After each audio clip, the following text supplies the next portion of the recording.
You're listening to the ESO Network, your station for all things geek. Ian, look at this.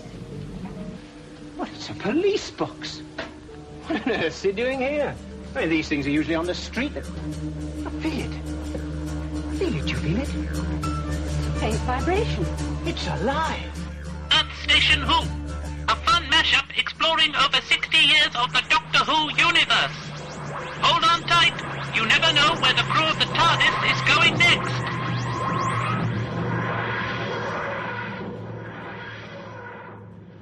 Hey there, Whovians. Welcome to another episode of Earth Station Who. We are back, and we've got a great one. I say it all the time, but we're going back to the classic era. We are going back to William Hartnell and his second season as the Doctor. We're going back to the year 1965, and we are looking at the Space Museum, featuring Ian and Barbara and Vicky as the companions.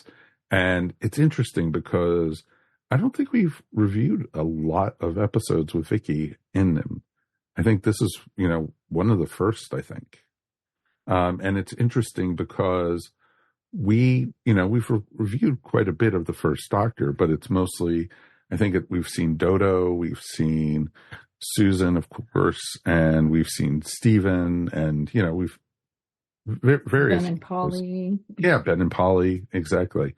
So it's interesting seeing Vicky and it's going to be a lot of fun to talk about this one because this is my first time watching it. I've read the book, and to see it come to life was real interesting compared to what I had built up in my mind.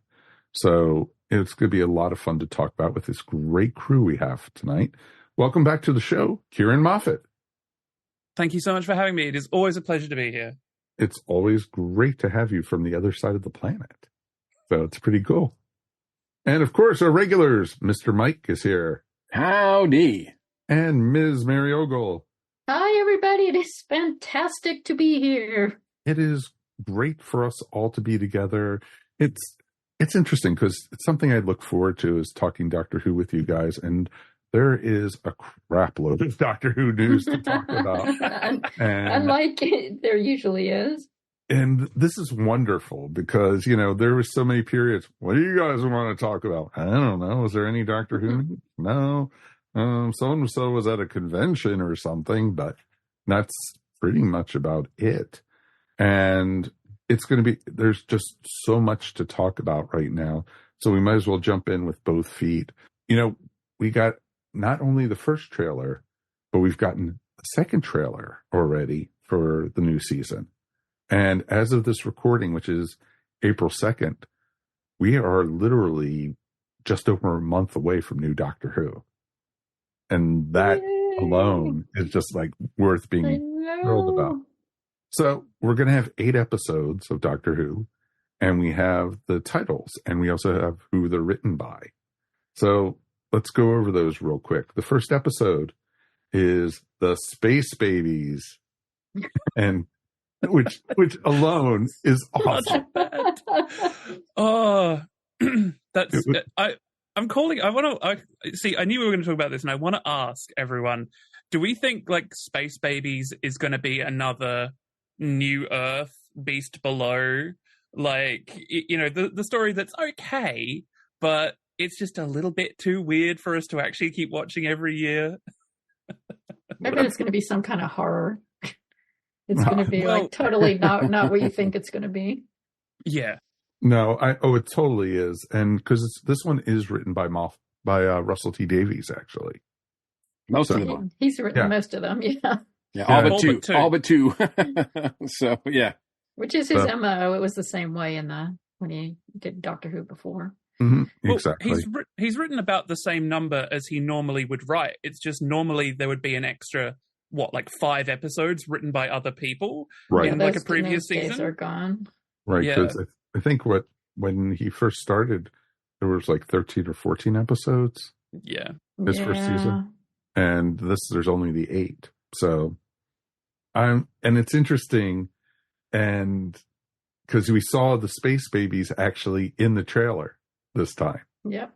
And it's just and they're talking babies, and it's just Oh boy, this is good. This could be really, really good or really, really bad. dumb. So I'll be very curious to see how that. I think Davies is pretty used to walking that fine line, though, right? Absorb a lot. That's all I need. I mean, for those people not familiar with the comic, the Star Beast must have seemed very much like that. Oh yeah. Oh yeah. And Star Beast turned out to be one. They did an amazing job on that. They really, really did. Have faith. Have faith. Have faith. Yeah. All right. Let's hope it's better than the farting aliens in the in the previous series. Yeah, 5 years from now, we'll still be doing this podcast. You remember those damn space babies? Babies. It's like, oh, God, space babies. So second one is the one I'm really looking forward to. This is the Devil's Chord by Russell T Davies. This one is the Beatles episode. So I've heard that's also going to be the musical episode where they're actually going to be singing and performing. And yes, I know they did that in the Christmas special, folks. So we had that already. But I think the whole episode is going to be pretty much based on music, and I think it's going to be awesome. And this is also Jinx Monsoon. Yeah. I think we can safely say that. Look, to me, it seems fairly obvious that Jinx Monsoon's playing this sort of supernatural character, part of the group that the toy maker said was coming, and she controls music somehow. Like you see in the trailer, her literally controlling physical musical notation floating in the air. You see a picture of Ruby with captured in the in the staff. Exactly. Yeah. So it looks interesting, and I love the Doctor's look in this, and I love the scene when they're walking across Abbey Road. It's just frippin' awesome. And I'm such a Beatles geek. I was just like, oh, this is just awesome. So yeah, I can't wait. I cannot wait. So I think that's going to be awesome. And we get both those episodes released at the same time, right? Yes, those two episodes we get the first night. So folks, expect when we do the review, we're going to be reviewing those two episodes at the same episode. So we'll have an extra long one, but we'll review them separately. So if Space Babies is a little questionable, we still have another one to look forward to. Exactly. It still could be only an hour episode because so we'll see how that goes. Then we have the return of Stephen Moffat with the third episode. Boom. Yay. And I've heard different stories for what this is going to be. The story, I think, is that Ruby and the Doctor go to this planet under siege or at war, and the Doctor is doing his typical rushing around, and he presses down on a landmine, and he has the hour to figure it out or something. Yeah, to figure out, I think, how to get off the landmine without blowing up. Mm-hmm. And I think it's going to be very interesting. And I hope they don't do something silly like, oh, here, let me use my Sonic. And then he's done. Well, Stephen Moffat has always said he loves, his job in Doctor Who has always basically been to write the creepy, weird one in the middle of the series. And seems like he's very much going straight for that again. Which is awesome. Yeah. I'm glad he's going into his wheelhouse. And I think we talked about it last episode. That when we were talking about Moffat coming back, and when we were talking about what the director asked him what is his story basically going to be, and he said Hitchcock. So amazing. Yeah. So I think it's going to be pretty awesome with that. And then the fourth episode is going to be called 73 Yards, and that's also written by Russell T. I don't know anything about that. Yeah, I don't have a clue.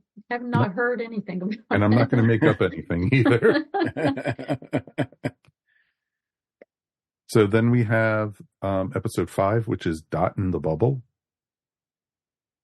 And that's also written by Russell T.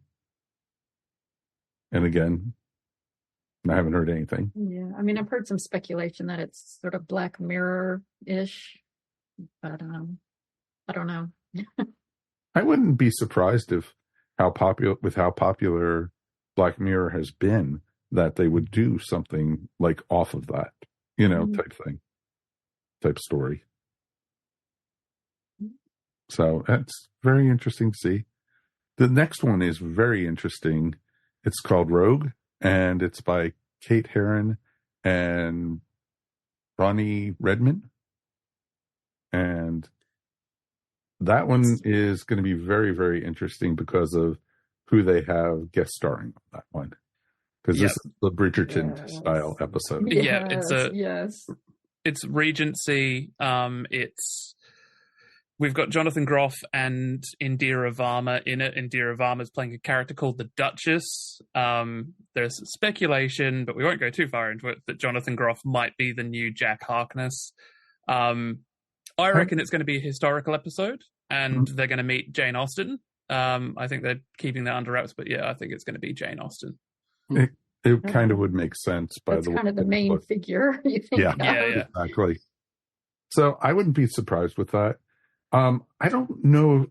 Everyone's been speculating that Jonathan's going to be the new Captain Jack, but I don't want to see him be a new Captain Jack. I want to see him be another time agent, maybe, which would be fun. Yeah. I think that would be just as acceptable, because I love Barrowman as Captain Jack. I want to see him come back eventually. Yeah, it's all circumstantial evidence too, really, because, people have got this idea just from, there's a bit where Shooty gives like a salute off screen in that like Rogue episode. And also Russell T Davies has really been hyping up, well, at least last year when he announced that Jonathan Groff was in it, he was sort of hyping up, it's someone, well, who could it be? And also John Barrowman a few months ago very publicly said that he'd gotten some absolutely awful news that he couldn't tell anyone about, and everyone immediately went, well, he's been told some really bad news about Doctor Who. So I would hate to think that, but I don't know if I don't want Captain Jack replaced. There's so many different time agents out there. Yeah. And, there's just there's no reason to do that. There's no need for that. You go back to the 11th Doctor era, even, and when River Song got the, vortex manipulator, and, and he said, he got it off the wrist of a very handsome time agent. Everyone's like, oh, it's Captain Jack, And it's like, there are other time agents out there. So yeah, if Russell T, if you're going to replace anybody, like replace freaking Mickey, right? Like don't replace I don't want the character to come back. No. If you're not going to replace Mickey, then don't replace anybody, because like that's the one that's like I could point to and say like that guy needs to be replaced. Needs to go. Yeah, that guy needs to go. And if the only reason to replace, the character of Captain Jack with a new actor is because of, whatever problematic things, then like Mickey's got to be the first one to go, right? Like, and then everybody can follow from that, but not from Captain Jack, not from Barrowman.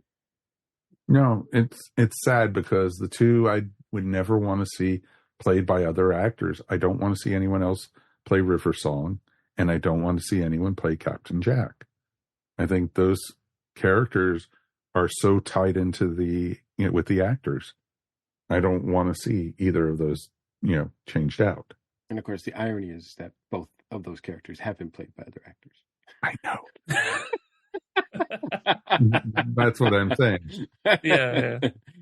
So I know. I don't have to like it though. But I mean, that would be the only reason. Like, so that makes no sense to me. Like, that would be very, very disappointing. Nobody wants another Captain Jack. No. And I can't imagine that Russell would either. No. Yeah. I don't mind seeing another Captain Jack type character.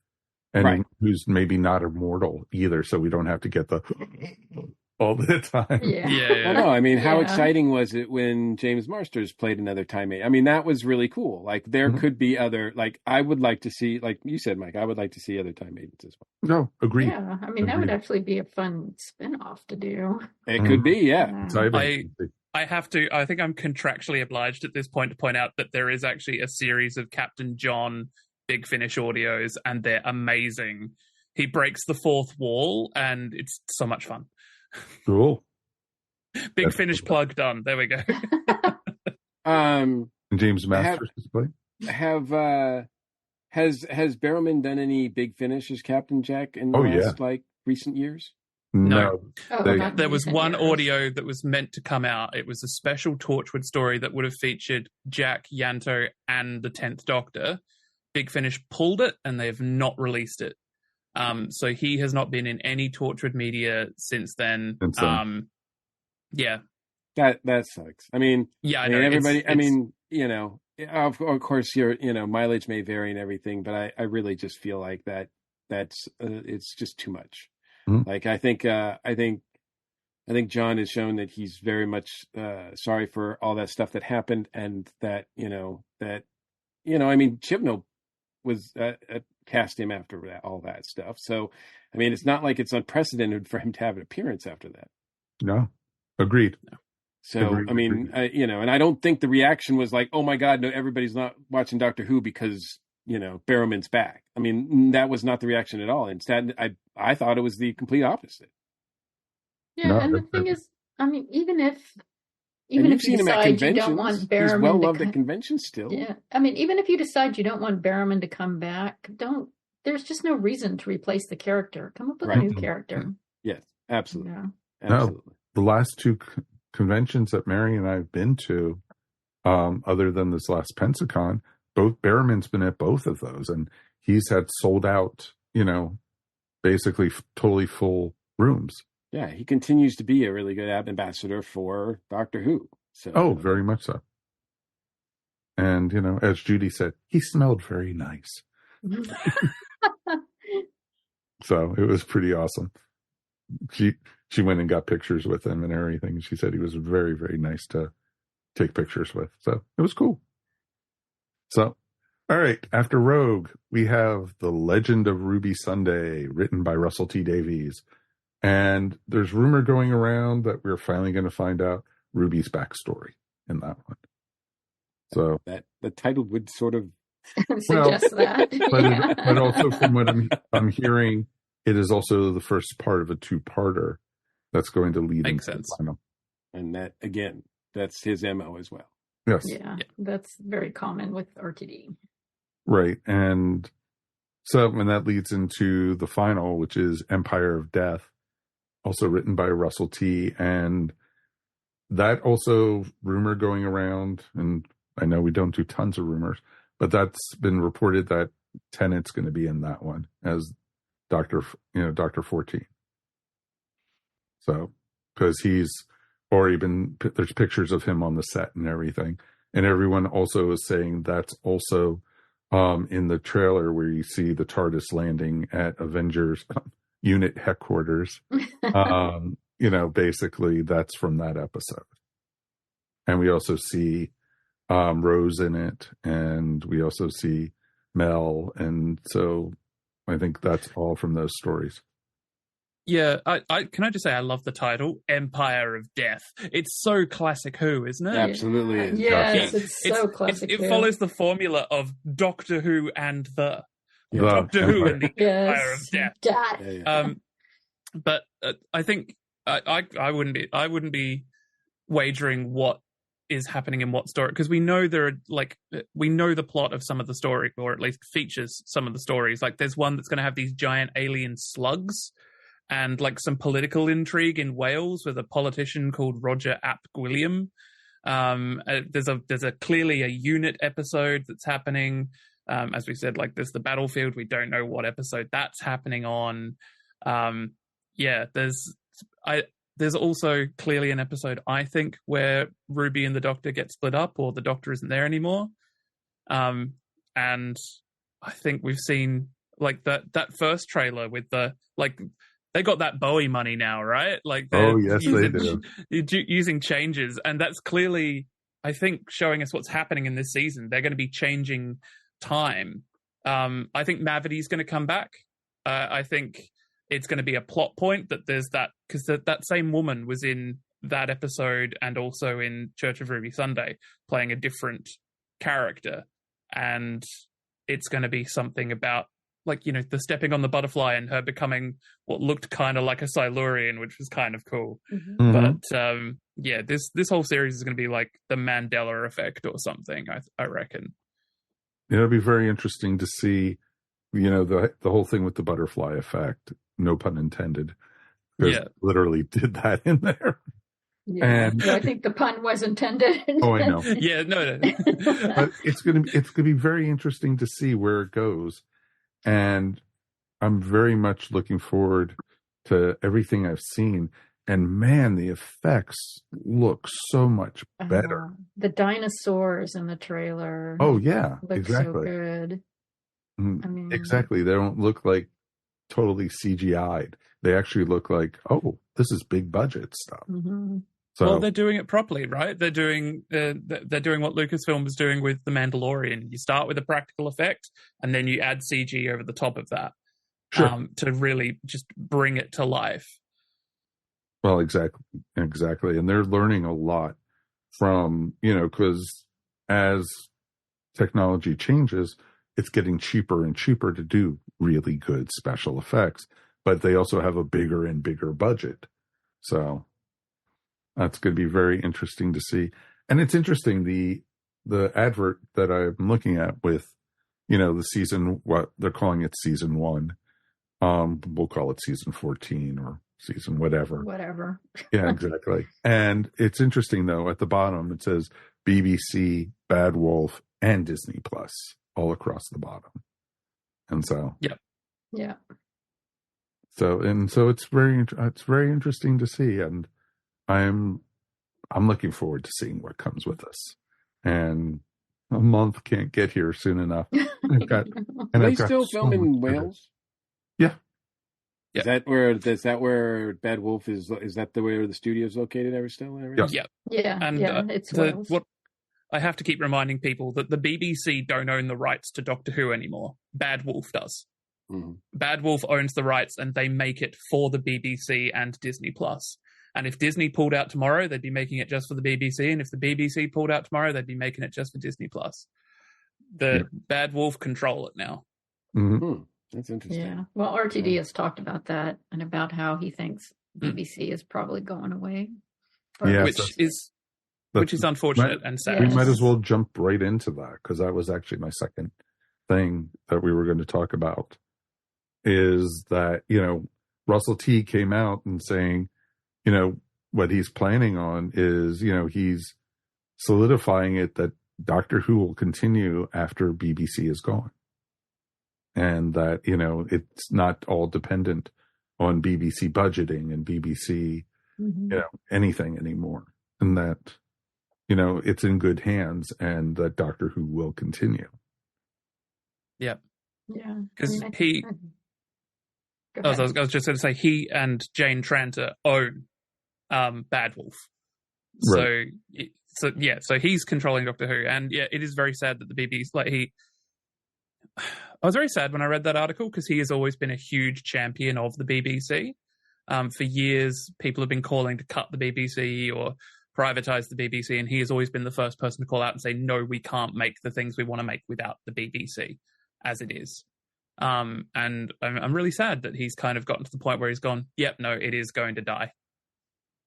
Yeah, it's just one of those models. I mean, we've got that sort of something. We've got PBS here in the States, which faces the same battle all the time, and people, and it's been more and more difficult as the years have come, especially now with streaming, to give it some actually reason for being, because it just seems like it doesn't need to happen, because there's so many other things that are like it. Although, much like the BBC, PBS provides some things that nobody else provides. and there is some, for all its flaws, and as much as we like to bash the BBC, which we've done on many occasions, not as many times as Chibnall, but we wouldn't have Doctor Who without the BBC. Oh, totally. Right. The thing about a national broadcaster, because of course Australia has the same sort of thing, the ABC, but the BBC is slightly different. ABC is run by taxpayer funds, whereas the BBC has the license fee, where if you own a television, you pay a license.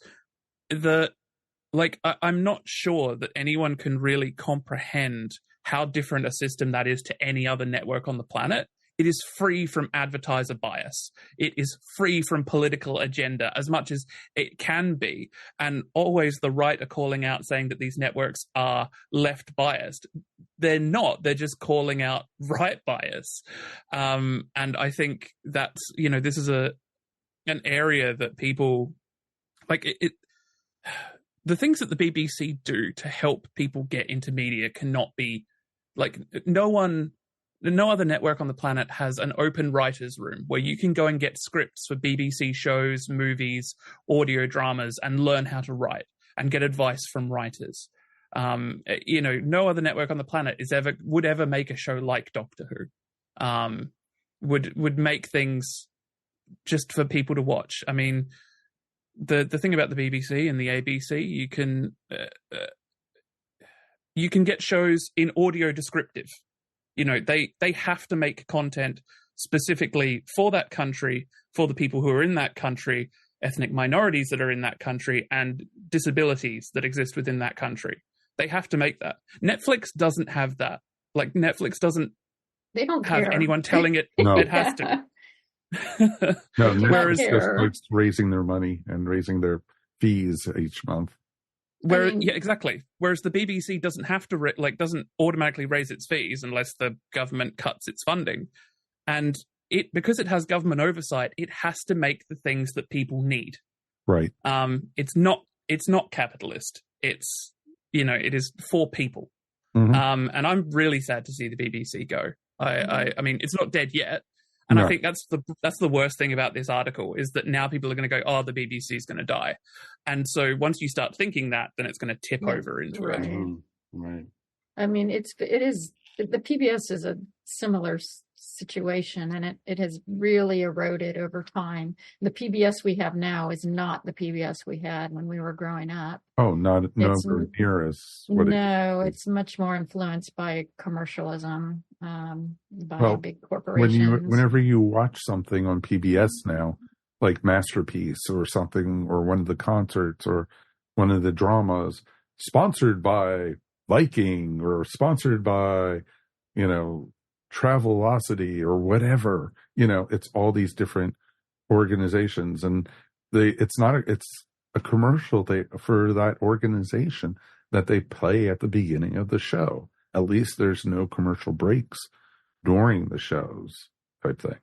So, and you're exactly right, Mary. PBS is a shadow of what it used to be, but that's because of government cuts, depending on the administration that's in power. Would to use PBS as an example, do you think any private network in America today would make Sesame Street? Would they create Sesame Street to put out? No. No one would do that. Yeah, not in the way. No. It exists, yeah. It exists, You would see a Pepsi product, or you would see something from Fisher Price or something in it, or something, product placement all over, because the network, that's why you don't see Saturday morning cartoons anymore, because, there's no money in it, type thing by the networks. I mean, first run Sesame Street isn't on PBS anymore either. No, it's HBO. It got sold. Or Max, sorry. I mean, it's still, but and the other thing about PBS too is that it's still run. Each station of it is still run on a local level, so that there are differences depending on what area you're in of the country. You might see different programming. You'll see programming at different times.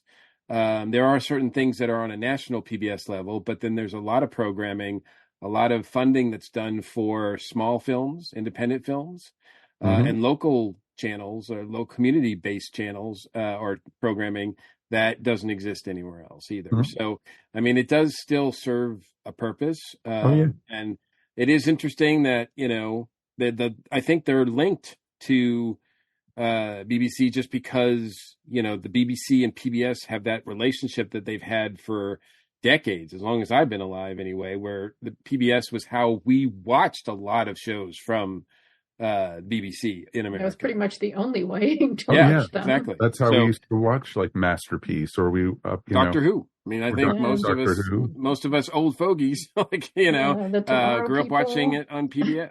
But that's interesting. When I first started watching Doctor Who, it was not on PBS. It was on WOR in New York, which is not a PBS station. That's weird. Yeah. So it was, and of course, your Masterpiece, because I'd heard a lot about PBS Masterpiece and stuff like that. That's not one show. It's this is dozens upon dozens of BBC shows that they then choose to put out as one thing. People forget about the BBC that there are 4 television channels and 8 radio channels, all that are free to the public, or part of your license fee, which basically, sure, if you pay.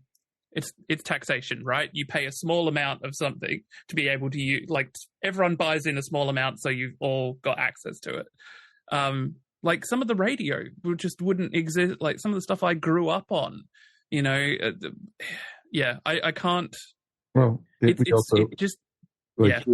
in the States, we also have National Public Radio, NPR, and that again is very, very, select depending where you live. It has a lot of national programming, but it also has a lot of local programming, stuff you won't hear on something other than like a college radio station or more of a mom and pop type station.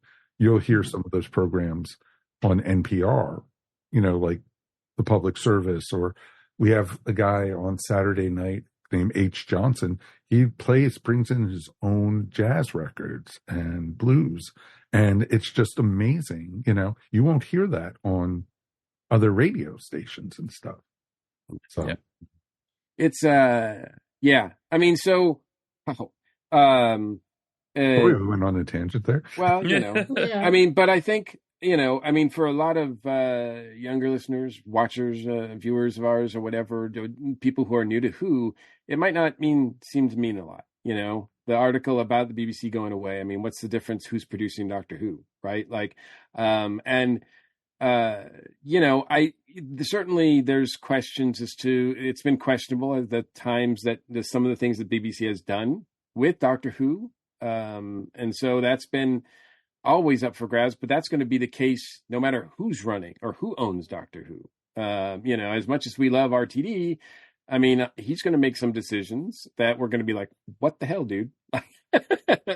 and where does it go from there? Like, where does Doctor Who go from there? Like, because Russell's not planning, he's not going to run it for the rest of it. That's not going to be his life from now on, right? Like, is running Doctor Who. So what happens after a few years and all of that? So, and if Bad Wolf goes under, what happens? And, does some group come and scoop it up, the IP or whatever? Like, now it is kind of odd. It is kind of unsettling that if Doctor Who's not owned by the BBC anymore, like now it just seems like another IP that's floating out there, and it's in good hands now, but it might not be at some point. It's really kind of tenuous as to where, like, what could happen with it. I was thinking as long as BBC owned it, it would never end. Yeah, but the BBC is going to go under. Well, that's the thing. I mean, if it does, I mean, certainly it, but see, they've been talking about PBS going under for decades. Well, I mean, it sort of halfway has, in my opinion, because its mission has eroded a lot since it began. not completely. I mean, it's still hanging on, and it's not that they're not trying and there aren't dedicated people still working at PBS, but it is, it's degraded over time. And, it's the same. It was attacked by the right wing here too. And that's what started the decline, is the constant attacks from the right. Exactly. Right. From the right, just like public education, it's the selfishness of look at all the, just always amazes me. All the art programs, all the different, culture and such that has been cut in theater from, I hate to say it, a certain party and organization in this country and all around the world in a lot of cases. So, and it's really pretty crappy. So, All right, let's hop off this. This is a doctor. And then it turned into a political discussion. Wow. Can I just dial back a lot, like, actually, because one thing that, and this is sort of maybe, I don't know how Russell's talked about this, and this is something that I think that could help. And I almost got there before we started talking about the BBC, but I'm really surprised. Like, that's my question. That's why my question was where Bad Wolf was and everything like that, because I'm really surprised that if they haven't already, that Russell and them haven't created a soundstage like the Volume there, because I would imagine that. Oh, they have. I would imagine they've got huge sound stages there.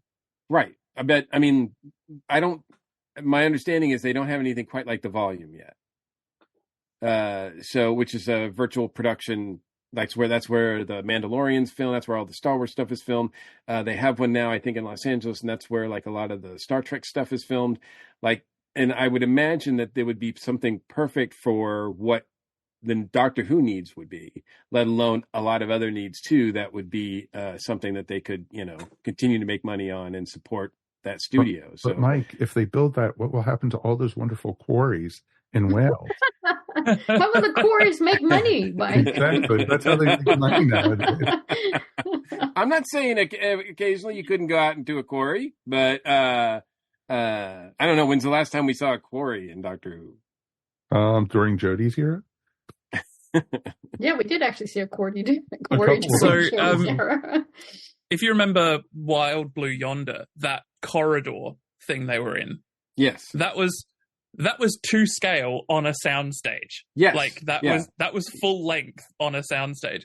As far as I'm aware, Bad Wolf. Look, I'm going to quote Russell here. Nothing is entirely defensible or condemnable.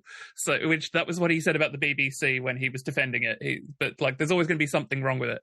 But Bad Wolf, I think, are doing a fantastic job. They take on local Welsh people to help with productions, things like that. They're a great employer, and also they're bringing up Doctor Who talent. Like the writer, director, producer Scott Hancock from Big Finish is now the script editor for Doctor Who, and he works closely with Russell T Davies, and you can tell that he is being put in a position to move up.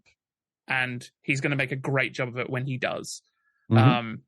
So this is what Bad Wolf's doing, I think. And the fact that he's always said that he wants Doctor Who not just to be a series that airs once every couple of years, but he wants it to be a franchise that's always on. With not, if it's not Doctor Who, it's a spinoff here, it's a spinoff there, it's a movie here. He wants constant content to be produced, and that's a beautiful thing. Yeah, like the MCU. Like the MCU, you should not be waiting a couple of months. Yeah. No, which must scare the crap out of Disney, because they're already I think we overdid it with the MCU and Star Wars. Yeah. Oversaturated it. Yeah. Oops, we did it again. There we go. Well, that's the big news. If you have any, comments or thoughts, address it to Mike Gordon at Earth Station Who, or feedback at Earth Station Who is the best way to get in touch with everybody.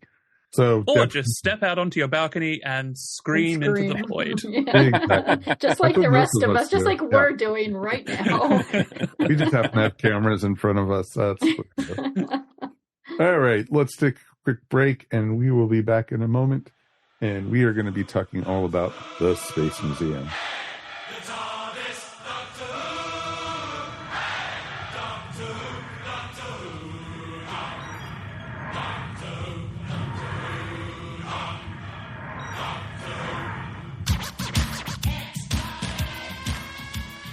Check out the Modern Musicology podcast, where each week we talk about things like what makes a great drummer, our favorite rock documentaries, songs we love by artists we don't love, our favorite concert memories, songs that should have been singles, and all of our favorite music from the 60s, 70s, 80s, 90s, and now. Do not use Modern Musicology if you're allergic to it. Modern Musicology may produce itching, dizziness, vertigo, temporary blindness, or heart palpitations. Do not taunt Modern Musicology. Ask your doctor about switching to Modern Musicology.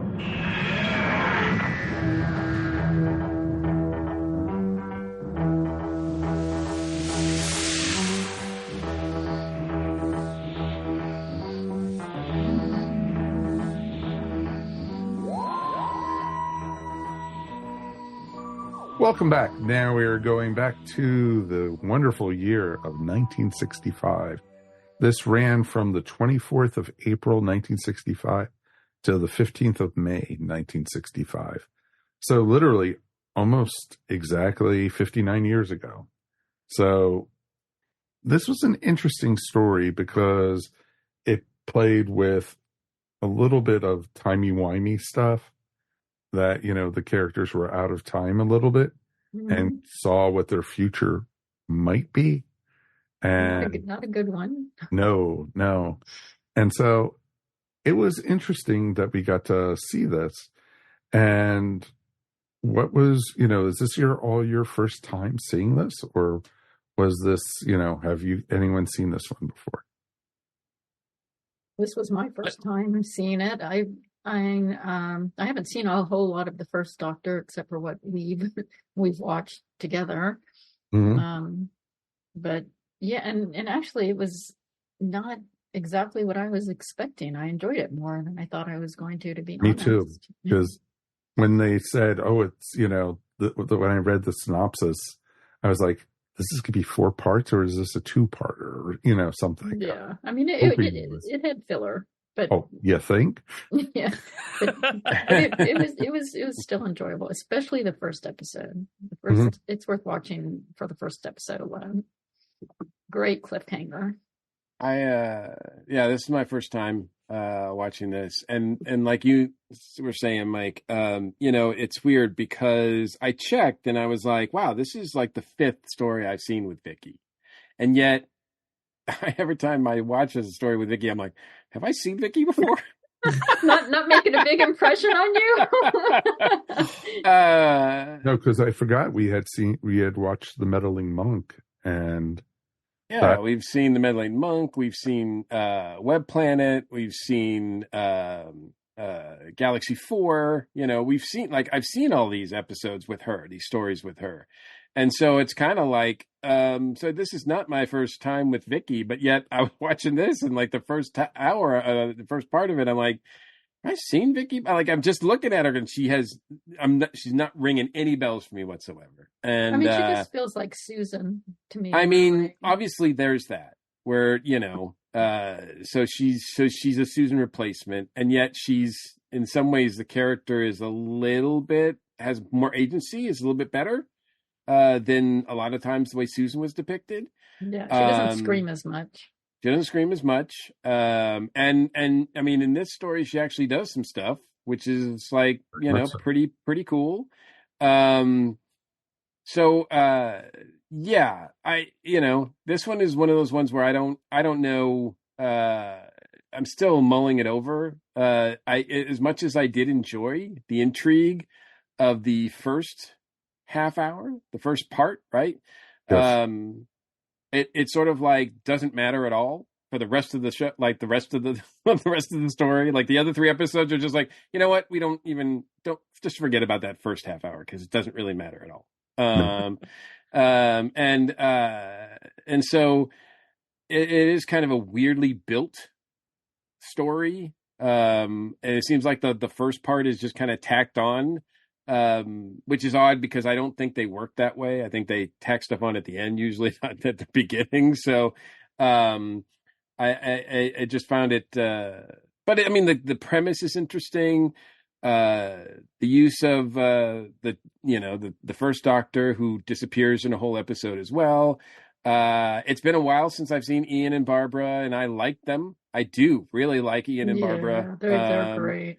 And so the dynamic between the three of them, the Doctor and Ian and Barbara, I think are really working well here. The other characters here don't really do much for me. It is interesting to see the last two episodes had in my name on these credits, which was pretty cool. An actor with my name played as Ciarán, so that was pretty awesome. And to find out that Jeremy Bulloch, Boba Fett himself, appears as Tor in these episodes is kind of fun. But apart from that, the whole plot line is just kind of there, and it's kind of flat. So I there wasn't a lot after the premise was originally initialized. It just became just typical, like, oh, here's a rebellion, and then it's gonna end up really nicely, like all sweet and like tied in a bow, and then they're gonna split, and it just seemed kind of like ordinary after that. It's two stories, right? It's two different stories. Yeah. I have this on the collector's Blu-ray edition, so I read through the booklet, and apparently this story was heavily cut. Like the script was heavily edited and cut and screwed with, which is probably why it doesn't feel that cohesive.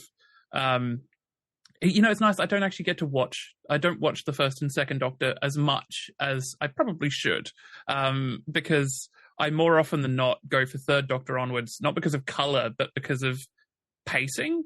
After the third Doctor, they'd worked out what the pacing was, because I always try and remind people that Doctor Who in its early in the classic series was not a series, it was a serial, right? It was serialized, it was made to go, like, the difference between a series and a serial is a series is you put as many episodes as you need, right? A serial is you fill out the episodes that are given to you. Right. You have to put it out over 6 episodes.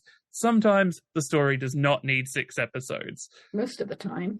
Yep. Most of the time, exactly. Right? And that's why in the first 2 Doctors, the storylines each one of them had its own title. Yes, exactly. It was, and they don't have an end, right? Exactly. They end at, like, the next episode carries straight on. Mm-hmm. I enjoyed this. I liked the premise of the museum. Yeah, the rebellion was a bit. Shall I say eyebrow raising? Is that too much of a bad joke on that? I don't know what you're talking about there. Eyebrows times 2. Yes. I do have to give him credit. I was like, well, that's something I haven't seen before. It's the Trek manual, right? Like, if you want an alien, you either adjust the eyebrows, the nose, or the forehead. Like, just that whole area there. That's how you make an alien. It felt very Space 1999 to me. Yes. All the the rebellion consisted of a bunch of young dudes with double eyebrows. I mean, that was like, and wearing the same outfit, and then the bad guys or the museum people are just they have the same outfit and the same hair and all that, and that's the only difference between them. And it is kind of lazy, but it's simplified storytelling. Well, it's cheap. Yeah, it's cheap and it's simplified storytelling. They're not trying to. Much money. Yeah, they're not trying to do anything too radical back. I mean, this weren't even costumes the rebels were wearing. They're black shirts and black pants. Yeah, exactly. It's like what they used to tell us to wear to choir. Yeah. Like if you're putting on a play and you don't want to do costumes, it's literally just black shirt, black pants, right? I loved the effects. For 1965, the effects were pretty effective. Good. Like when there's that what's clearly some sort of engine or something, and I almost had to say Susan.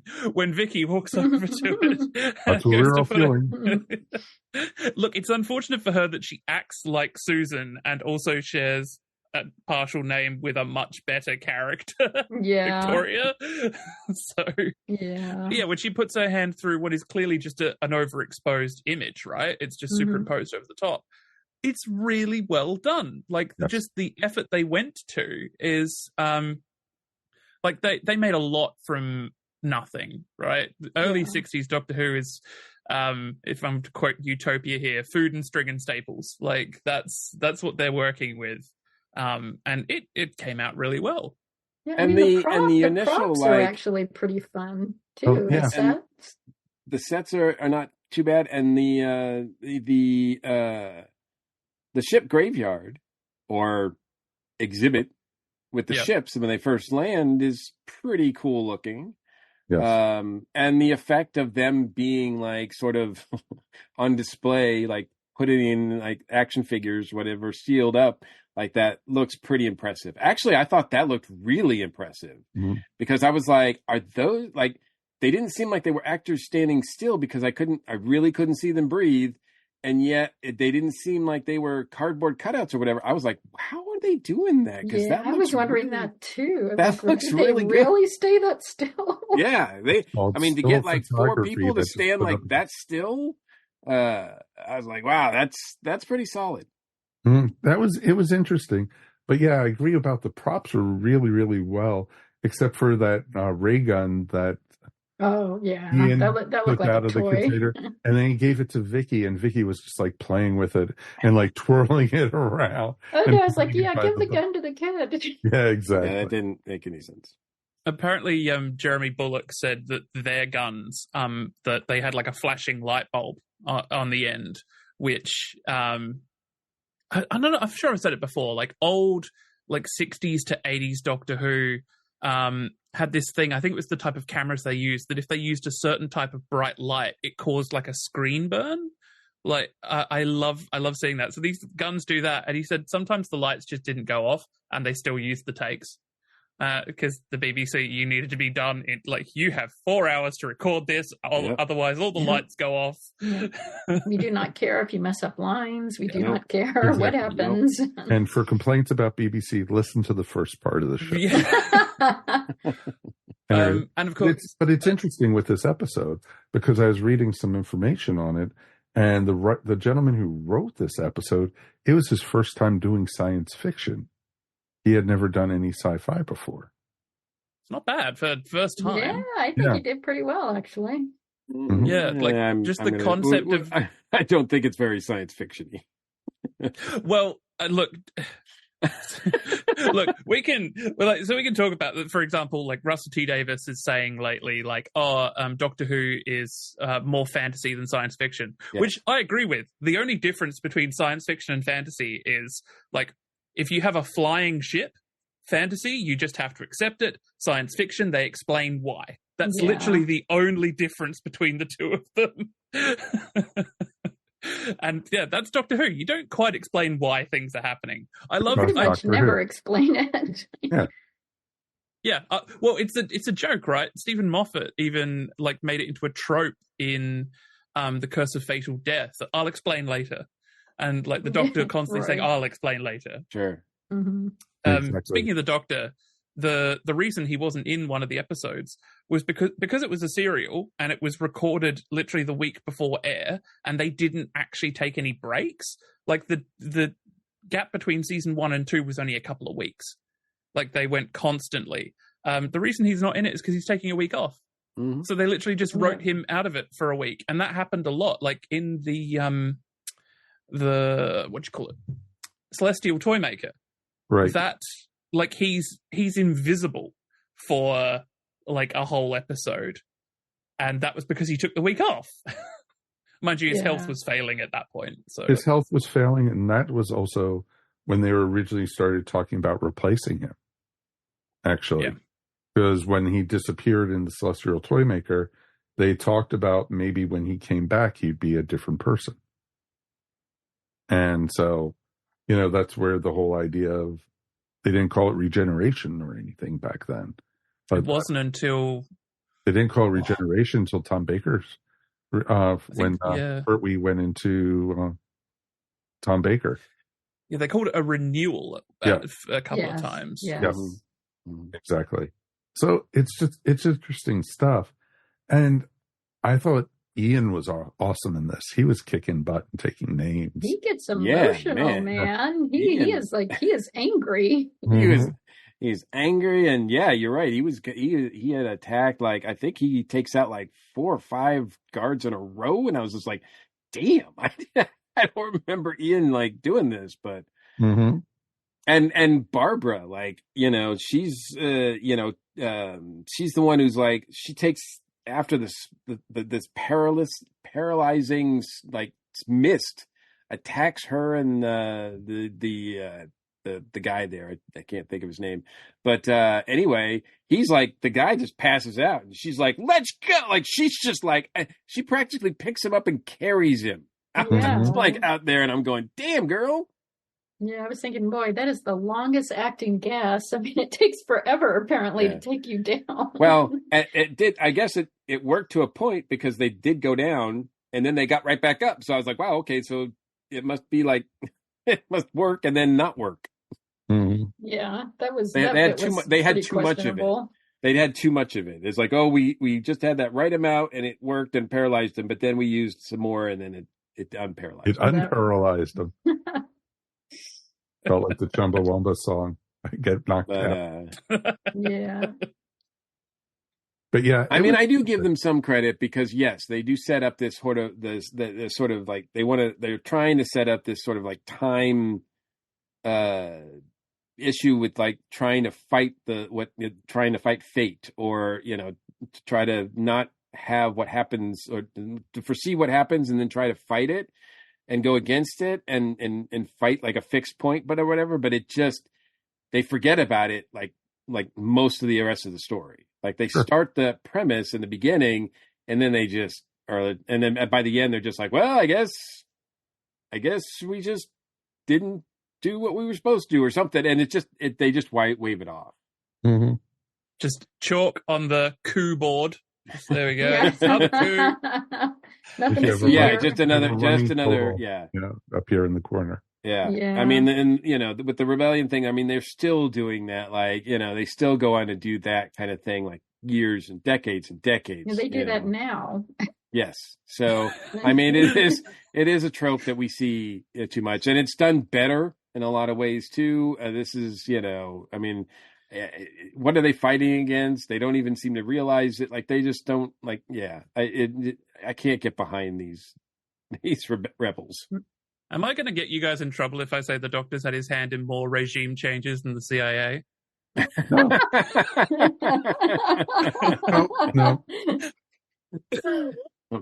I think that's fair. You're suddenly on a list. We're already on the list. Yeah, we were put on a list a long time ago. Oh, yes. Lists are good. But it's interesting, too. The bad guys were bad, but it was only because they were, basically whoever came to the planet that they didn't agree with, they put them up as displays. Yeah, that's actually pretty horrifying. Yeah. That's they the thing, embalm right? him. They literally embalm the Doctor. There are these people, they're stuck on this planet that used to be a thriving civilization. They're based in a museum for some reason. Again, there's 2 different stories working here. There's the regime story, and then there's the museum story. And they're in the museum, and like, they're so bored because they're out in his outpost, and no one from their main planet's talking to them. They don't want to be there. They don't want to be part of it. And the first people who come along in days, months, years, they're like, we're going to put them in as part of the museum. Surely you want the diversion of, talking to them. Maybe you'd like to show them through why are you keeping the museum? Like, suddenly the planet is free, the regime has changed, and what do? They cart everything out of the museum. I mean, even if your end goal is to embalm them in the end, wouldn't you want to take advantage and show them the museum first? I think it's only, and you will be right over there. But they're only dismantling the museum so that there's no museum to have to capture and display the Doctor and his companion. Yes. That's the story reason. That's the story reason, right? They don't care either way, but they're like, no, we have to get rid of the museum because if there's no museum, then our future won't be on display. Yeah. So it's just like, and it then seems very regressive. And I love the fact that, as they're dismantling, the Doctor's like, hey, I'll take that piece of equipment, thank you. He puts it in the TARDIS. Yeah, and when he took it, it was the typical, like you said earlier, Doctor, what is this? And it's like, oh, I'll explain it to you later.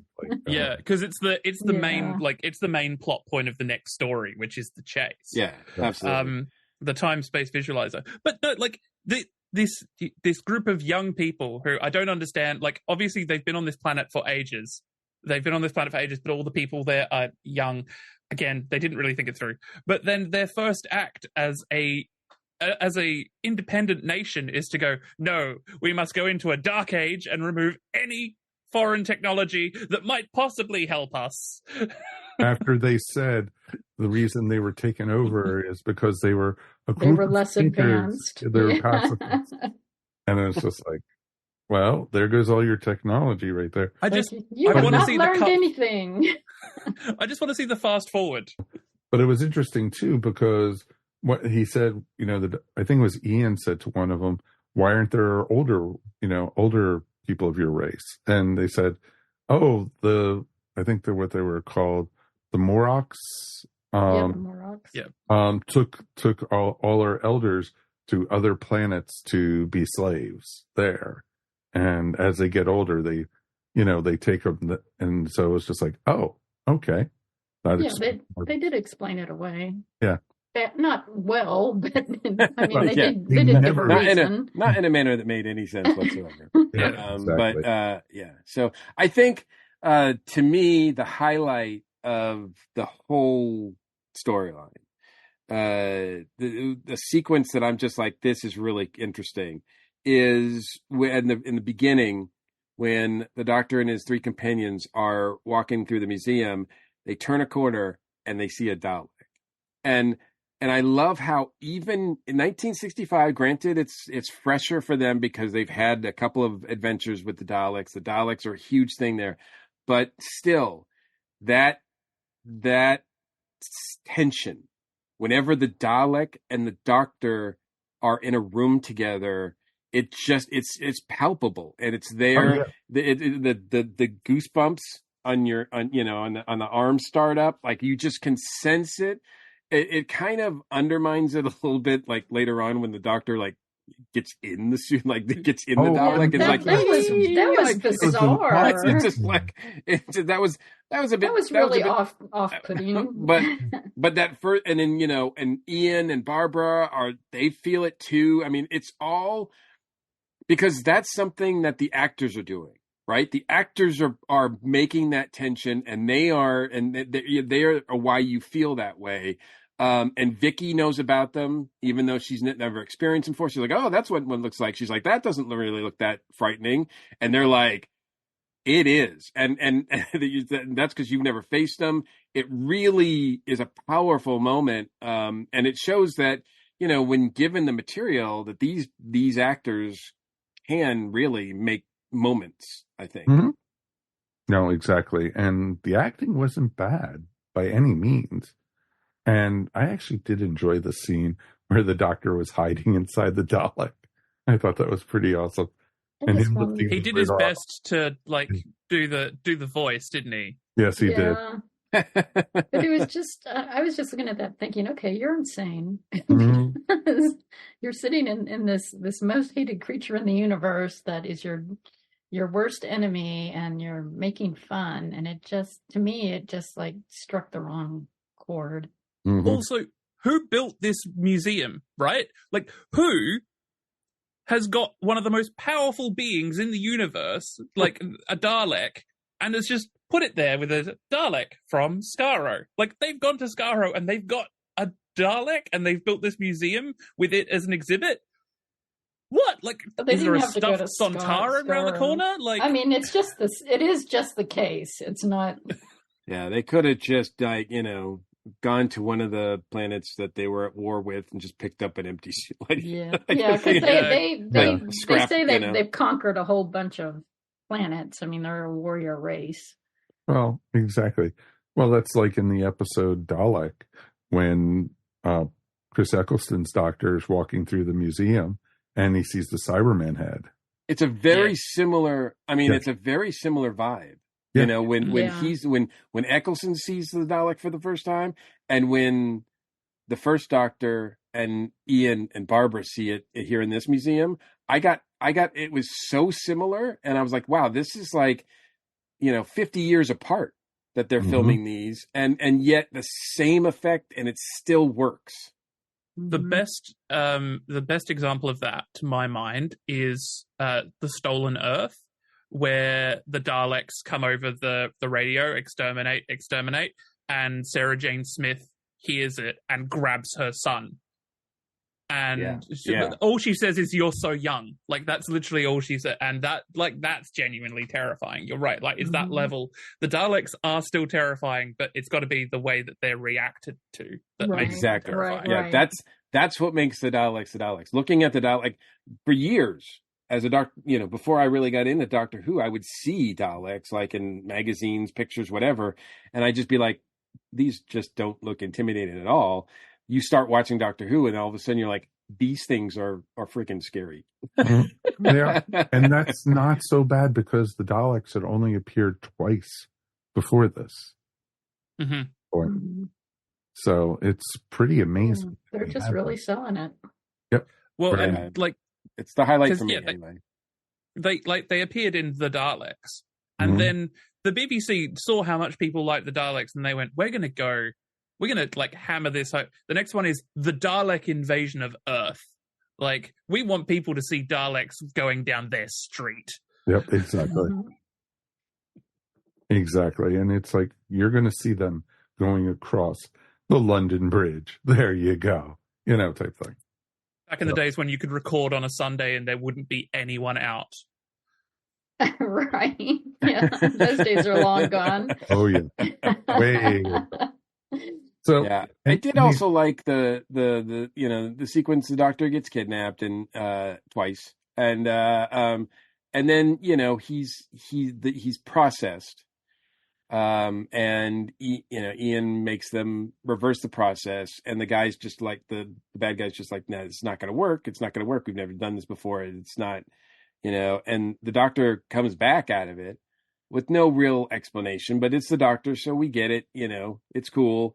I don't think the guy really did a good job selling it as far as the villain saying like, this is not reversible. You guys, we could try it, but it's not going to work. It's not going to work. But then when the Doctor does get out of it, I don't think he does a really good job selling it, like how amazed he should be that this happened. Like, oh my God, it's like he can survive, reverse it. But, and then, within 5 minutes, it's like, we're going to put you back under them. Like, it's just like, oh, geez. You can always tell what kind of serial it is by how many times the Doctor and the companion escape but are then captured again. Yeah. By how they have to stretch it out. Like, I for what I was doing the other week, me and my co-host did Frontier in Space, and the Doctor and Joe get escape and captured 3 times. 4 or 5 times. Yeah. Like, it just keeps happening. And that's kind of what it felt like. I was watching this, and when he was just like, aha, now we've got the upper hand on you, we're going to freeze the Doctor and you now. And I thought, are they going to just freeze and then unfreeze one more person each time? Is that what's going to happen in this story? Thankfully, that did not happen. No. Otherwise, it would have been a 7-episode story, and I would have been sitting there going, God. Which is not unlike them, but yeah, I'm glad we didn't have to. No, yes. Any final thoughts before we go ahead and rate this one? Wow. Okay. I mean, I think we've done a pretty good job at extending it as much as we have. Oh, yeah. Exactly. This has been an interesting episode tonight, folks, for sure. Oh, yeah. All right. 1 out of 5 TARDISes, 1 being the worst, 5 being the best. Mr. Mike, you get to go first tonight. I am going to give this one a 3. three TARDISes. There's nothing terribly terrible in this one, like the last story we reviewed. Wow. Everything that's done in this one is at least way better than green glowing garbage bags. What do you mean? Well, just not the garbage bag part, but the green phallic garbage bags. Anyway, so and there are some moments in this, to see the first Doctor in action. William Hartnell, obviously he's still, he's aging. And there are some points where you're kind of like, wow, he's still, he messes up. They have to leave it in because that's the best take they could get out of the short, time that they're doing it. But, I think, but still, I think William Hartnell, William Russell, and Jacqueline Hill all still have that great chemistry, which I like to see. So that pushes this storyline along. It's pretty basic and pretty forgettable after the first, certainly the first part. The rest three parts are just kind of like there. But it's not offensively bad. It's just there. I can't see, there's not a lot to bring people to watch this, but then there's also not I can't say don't watch this ever, because it's still kind of nice to see them do this. It's better than seeing them try to sing. So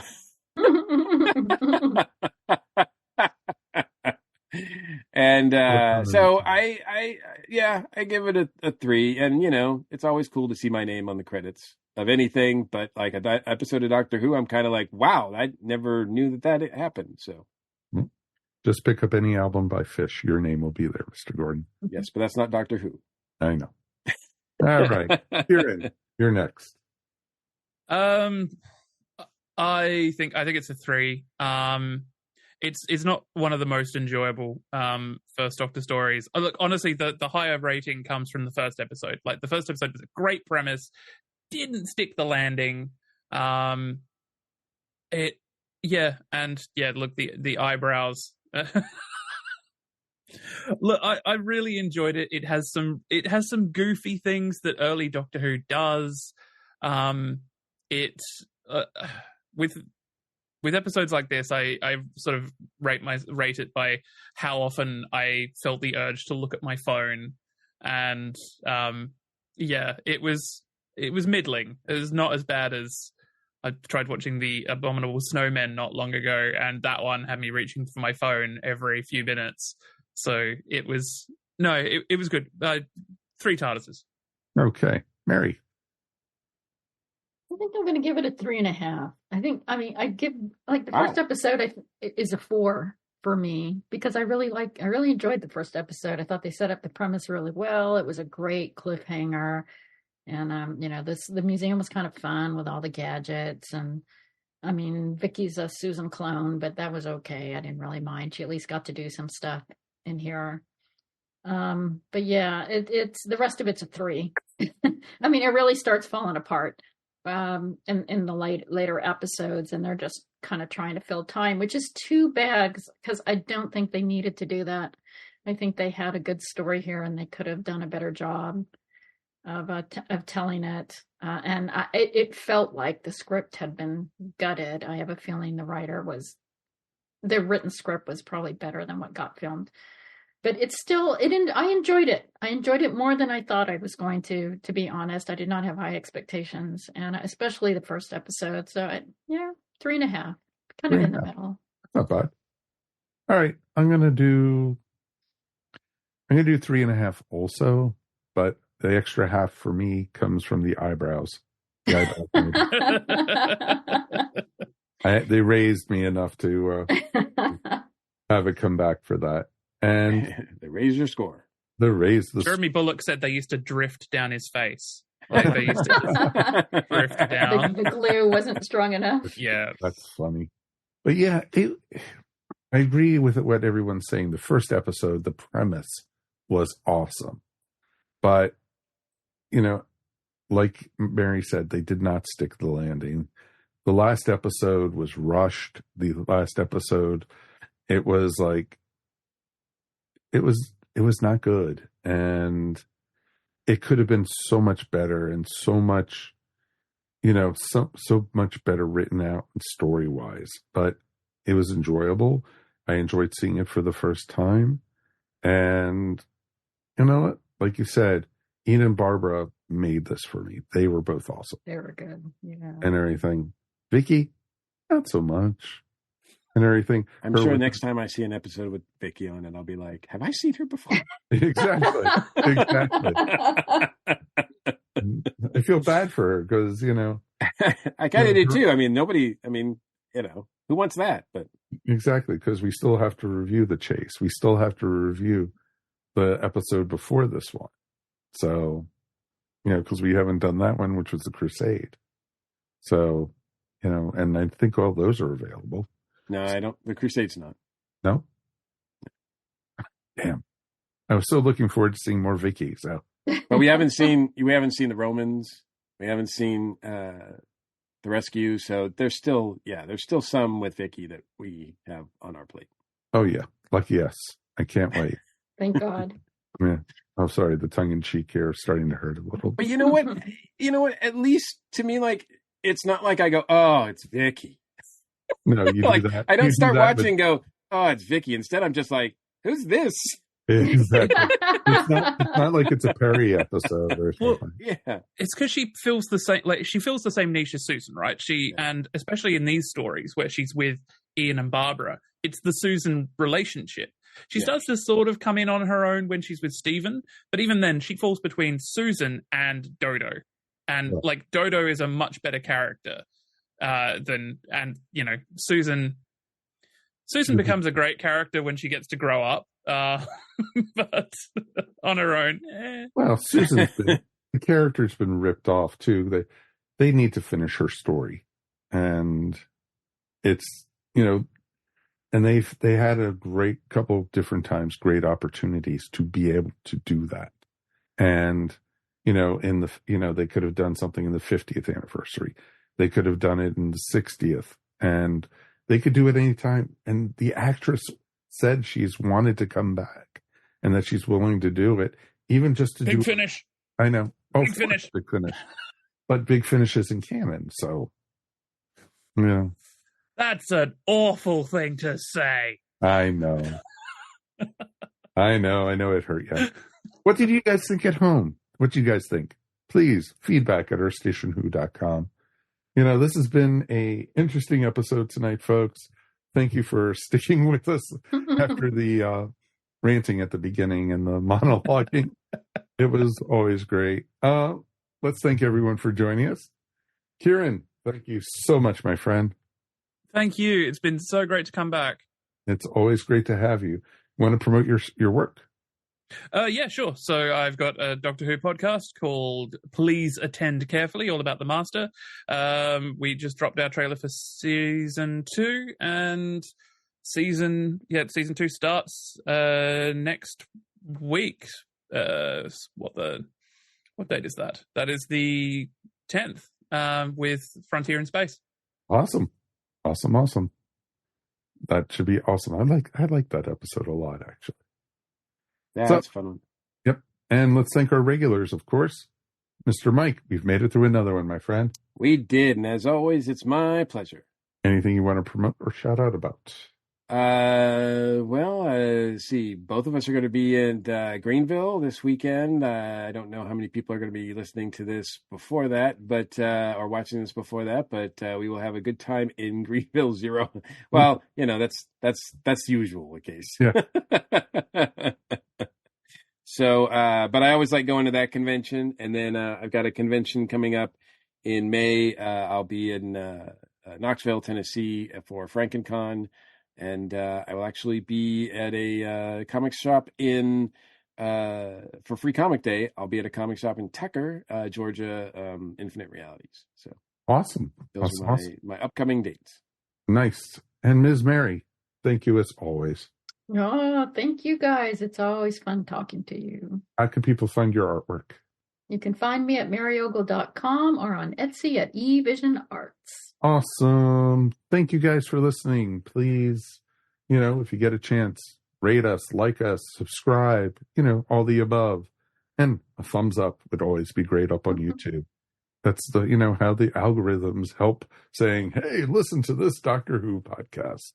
So gotta love the algorithms. I think they're going to be the death of me yet, but that's another story on itself. Always write us feedback at ourstationwho.com. Please, you can find us up on YouTube, wherever fine podcasts are found. And also now we are up on Instagram. So check us out. We got cool stuff up there. So Instagram is definitely a great way to find us. We also have our Facebook group, and we put all types of kinds of stuff up there. It's like I try to put up stuff up there every day. New memes, new Doctor Who news, videos, you name it, I found it. So I found earlier today, I almost put up on there. It was Catherine Tate and David Tennant being Elton John and Kiki D. So you Don't Go Breaking My Heart. And it was awesome. That's pretty awesome. And David Tennant was not Elton John. I'll just say that. I was literally just going to say, I see him more as a Kiki, And you got it. So it's pretty awesome. And, definitely, folks, definitely check it out. We thank you for everything you guys do for us. If you want, help support us. Patreon is the best way to do it. And then, of course, if you want, we also have a TeePublic store. So check that out. We got cool ESO swag up there, or Station Who t-shirts, a couple different ones. I think we have like 3 or 4 of them up there right now. So, definitely check it out. We got some cool stuff. And I'm always playing with ideas for new designs. So those will be popping up eventually up there. So definitely check it out. And until next time, on behalf of myself, Ciarán Moffatt, Michael Gordon, and Mary Ogle, my name is Mike Faber. We'll see you next time on Earth Station Who. We only got a month, folks. Come on, we can do it. Yay! Peace. You've been listening to Earth Station Who, a pop culture podcast dedicated to all things Doctor Who, featuring talents from throughout space and time. All topics on the show are the sole opinions of the individuals and are to be used for entertainment value alone. You can subscribe to our show wherever fine podcasts are found, or check out our website, earthstationwho.com. Don't forget to check us out on Facebook or Instagram, and if you enjoyed the show, please write to us at feedback@earthstationwho.com. Thank you so much for listening, and we will see you on the next journey of Earth Station Who. This has been a broadcast of the ESO Network. Be part of the crew and help support our shows by donating to our ESO Patreon or by shopping at the TeePublic store, which can all be found at www.esonetwork.com. The ESO Network, your station for all things geek.